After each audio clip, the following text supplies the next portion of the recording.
I'm lying down on the floor as I record this, the third episode of Shudder September, the one on Puppet Master 3. I'm lying on the floor as I record this, because this movie is just, I have no words. I blacked out a couple of times.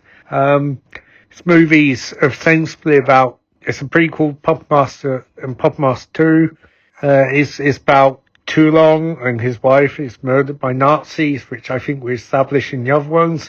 And this movie is a complete prequel, which is weird enough because you only made 2 movies, but apparently ran out of stories. So like, hey, let's go back to the late 1930s, the 1939-1945 scuffle with Germany. And then we're in past, and Toulon, his wife dies again, and he creates puppets, and I don't really know what happens with this movie. None of it's really stuck, which is strange because that premise should be amazing, and it's not. But is it bad? I don't know. I genuinely don't know if this is a bad movie or not, because I don't remember much of it. The only thing I remember is the ending, where Toulon gets his revenge on Krauss, because, the writers were restructuring. I'm sat up now. I've got a bit of headache.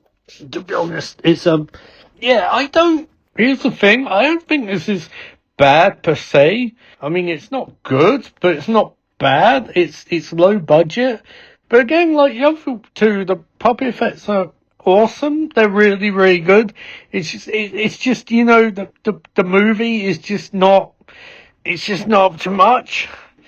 It's just not very interesting, and I think that's probably this one. I think the first one was kind of weird, but like, at least it had something. This has the great idea, but it doesn't do anything with it, and you can't blame budget past a certain point for that, because, you still could have written a decent script, and this wasn't a decent script.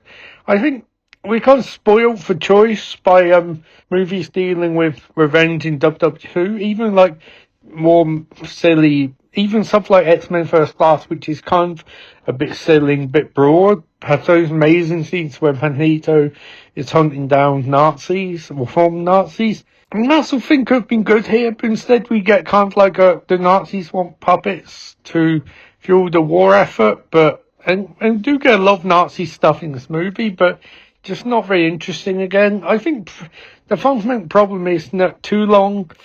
1, he's not a very interesting character, and 2, his backstory is basically a couple of lines. His wife was murdered by Nazis, he wanted to bring her back to life, so he started making puppets, or maybe make puppets for, I don't know. But it's not really a particularly detailed backstory, and we don't need a fucking prequel to really explain it. So if you're going to do a prequel, it needs to be more madcap. And I think this is one of the things I'm going to run into some issues with this month of Shudder stuff. Shudder loves stuff like this because of name value. Like, hey, and it worked for me, as I watched all 3 Puppet Master movies in 3 days. I think there might be more, I don't know for sure. But, like, it's not good. I remember I watched their Children of Corn exclusive, which obviously is non-exclusive because, Shudder just pay for.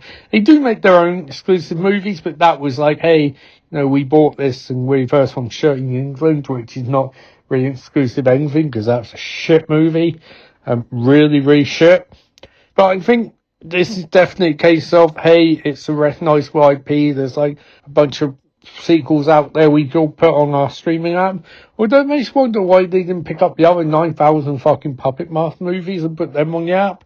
But the fan base seems to like them. I've had a look through reviews and they really enjoy it. So maybe it's me. Maybe it's just me who doesn't get it. I just think I'll always say that the puppet effects in this movie are incredible, because they are. They're really, really, really good. But there's no script to make up for it.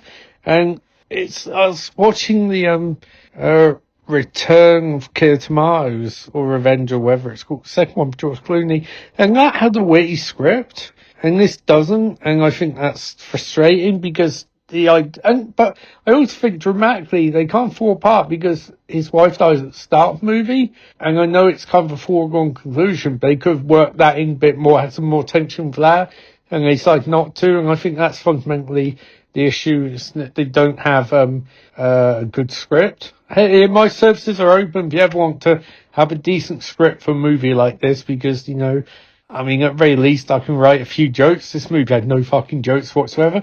Although, I will say, the last scene with Kraus was fantastic and easily best part of the movie. If the movie had that sort of vibe the whole time, it would have been great, but it didn't. So, yeah, I'll go 2 out of 5. I'd go less, but to be honest, I don't really remember enough to be too critical. So, there you go. I'll be back tomorrow. If there's no Puppet Master movie on Shudder, I'll watch that. If not, I'll watch something else. But anyway, back tomorrow. Bye.